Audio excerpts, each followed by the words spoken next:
اب آئیے عیسائیوں کی طرف۔ عیسائیوں میں سب ایک جیسے نہیں ہیں، لیسو سواء، برابر نہیں ہے سب کے سب۔ جیسے ہم کہتے ہیں نہ ہر زن زنست و نہ ہر مرد مرد، خدا پنج انگوش یکساں نہ کرد۔ ان میں جو پروٹیسٹنٹ فرقہ ہے، جس کا امام پہلے تھا برطانیہ اور اب ہے امریکہ، اور یہ ایک نسل ہے جس کو کہتے ہیں اینگلو سیکسن۔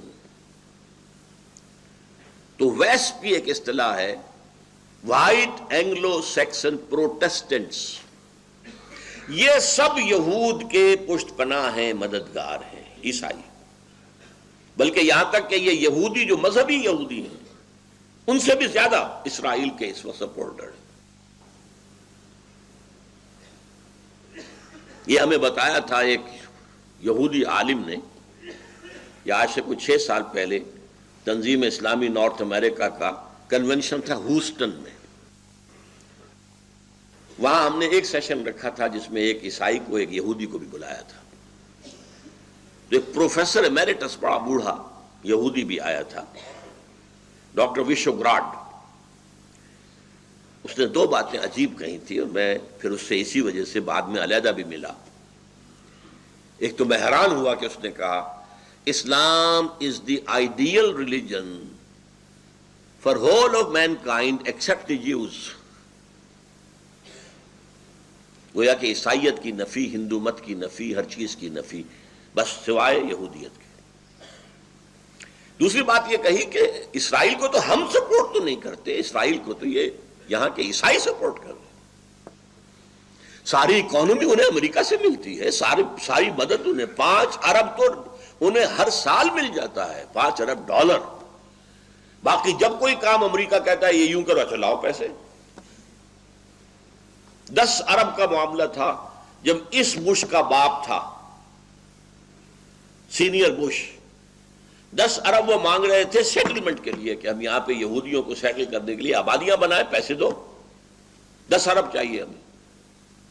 اس نے ایک شرط لگا دی کہ تم پیس ٹاک شروع کرو پیلسٹینینز کے ساتھ، تب میں دوں گا۔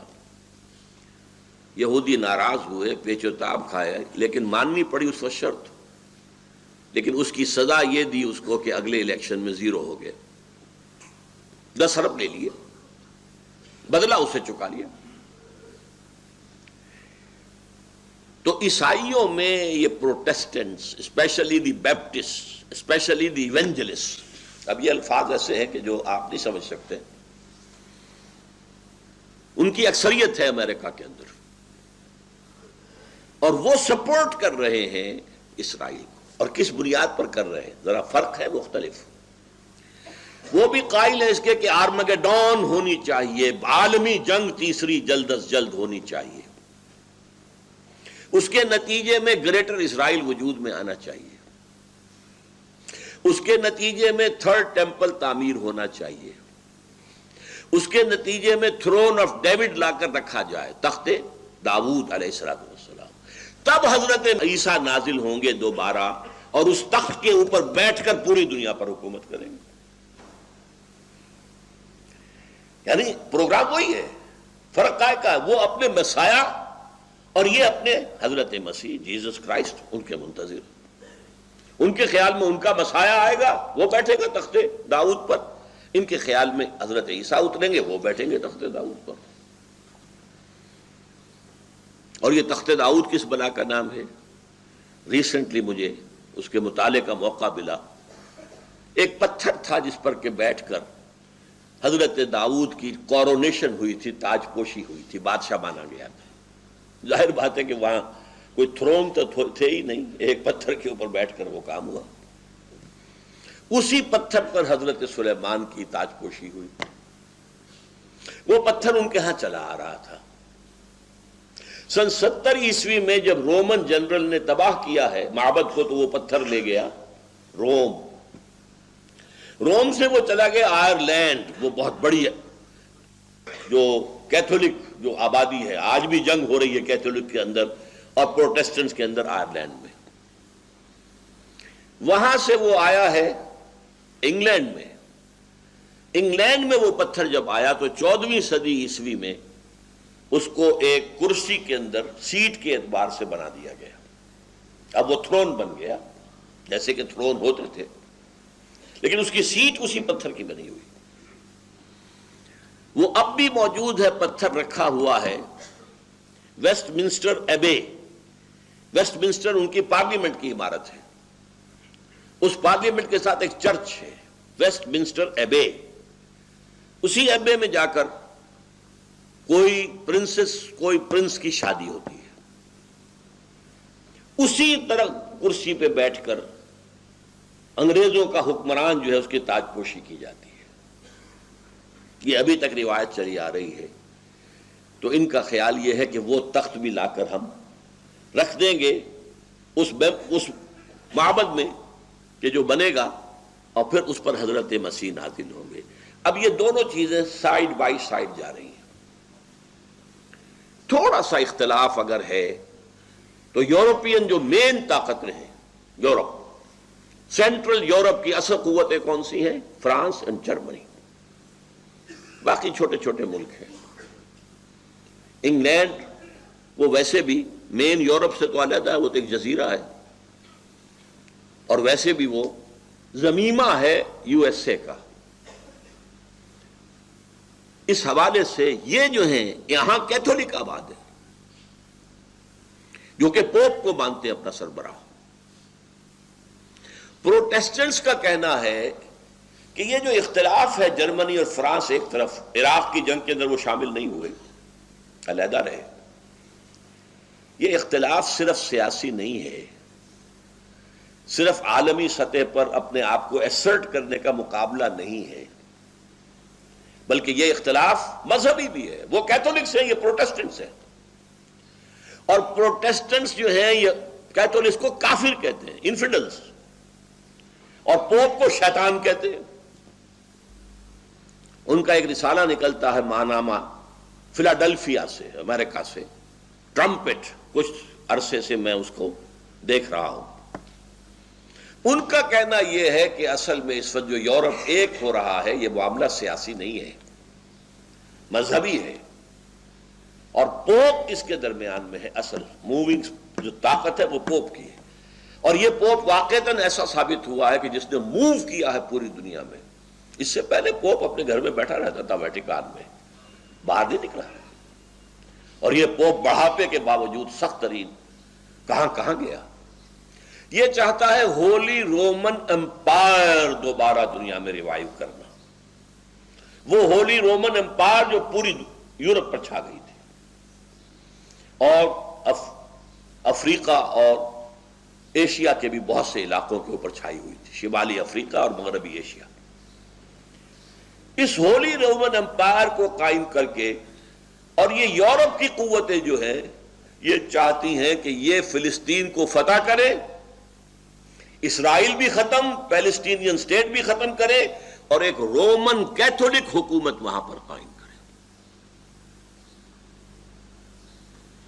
اسی لیے ایک مرتبہ میں نے دیکھا تھا نیوز ویک میں ایک جملہ بڑا پیارا تھا فلسطین کے بارے میں.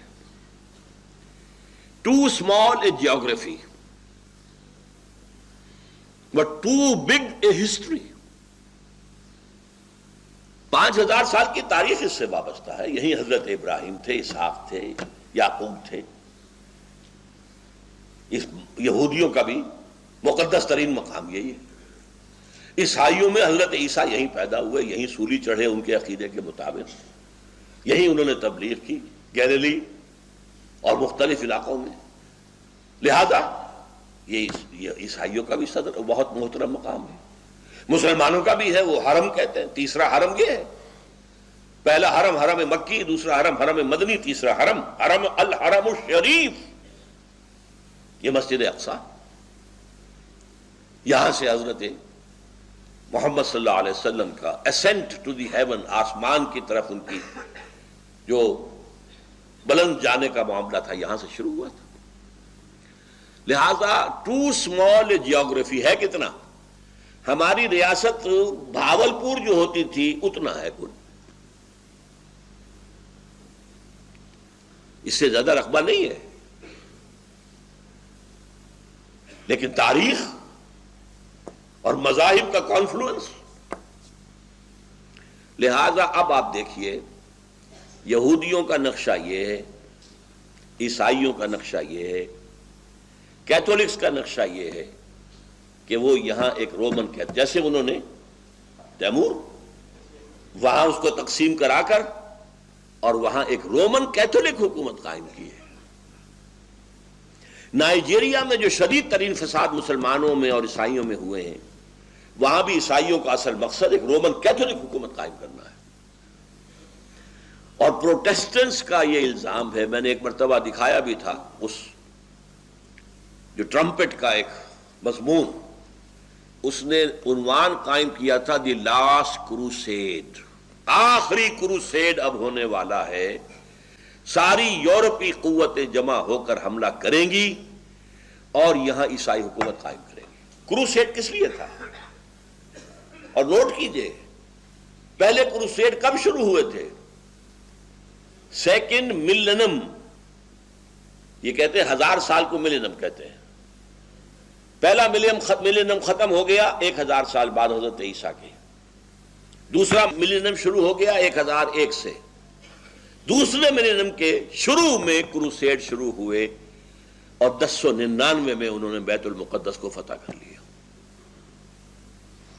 اب یہ تھرڈ ملینم شروع ہوا ہے نا 2000 سال کے بعد، 2001 سے شروع ہو گیا ہے تھرڈ ملینم. اور اس کے شروع میں یہ آخری کروسیڈ ہوگا کہ یورپ کے رومن کیتھولک قوتیں فلسطین پر حملہ آور ہوں گی اور یہاں ایک رومن کیتھولک حکومت قائم کرنا چاہیں گے. یہ ہے مذہبی خطبت. اور اس میں ایک بات آخری اور نوٹ کر لیجئے، رومن کیتھولکس کا اور پروٹیسٹنٹس کا آپس میں مذہبی کتنا ہی اختلاف ہو، اور فرانس کا اور جرمنی کا سیاسی اور عسکری اعتبار سے امریکہ سے کتنا ہی اختلاف ہو، ایک چیز پر وہ متفق ہیں. ایک تو فلسطین کو ٹوٹل کو آزاد کرانا مسلمانوں سے، اور نمبر 2 مسلمانوں کے اندر جو یہ دماغ میں خناس پیدا ہو گیا ہے کہ ہمارا ایک نظام ہے، ہم اپنا نظام قائم کریں گے، اس کو ختم کرنا، واش آؤٹ کرنا.